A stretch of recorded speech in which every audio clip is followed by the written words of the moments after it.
Alors, en effet, cette question de la présence de la Russie, elle est liée, à celle de la France. Mais moi, quand je vais sur le terrain, je ne constate pas un rejet massif de la France. Les, manifestations sont quand même, très limitées. En revanche, je pense qu'il est très important de dire que ce à quoi on assiste, c'est à l'insinuation d'un doute et d'un scepticisme généralisé quant à la capacité de la France à avoir un impact sur le Ouais. terrain, qui est à mon avis beaucoup plus préoccupante que ces manifestations avec des relents effectivement anticolonialistes.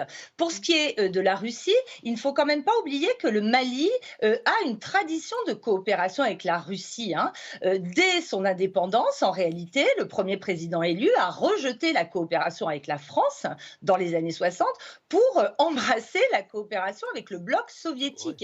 Ouais. Et cette coopération s'est toujours poursuivie. Donc aujourd'hui encore, et d'ailleurs y compris parmi les membres de la junte actuelle, il y a un certain nombre d'officiers qui ont été formés en Ouais. Russie. Donc la connexion avec la Donc Russie, elle d'accord. n'est pas nouvelle. Elle n'est pas nouvelle.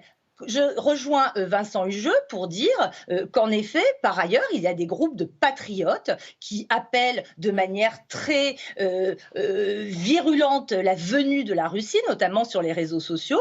Mais moi, je ne pense absolument pas D'accord. qu'il y ait la moindre intention, dans le contexte sahélien, pour la Russie, de D'accord. s'engager, comme on a pu le voir effectivement en République centrafricaine. Cette petite citation de Vladimir Poutine, c'était un message adressé le 25 mai au chef d'État africain. Il a dit: la journée de l'Afrique est devenue le symbole de la victoire des peuples de votre continent sur le colonialisme. C'était Parabole. aussi, entre autres, la France qui était sans doute visée par cette phrase.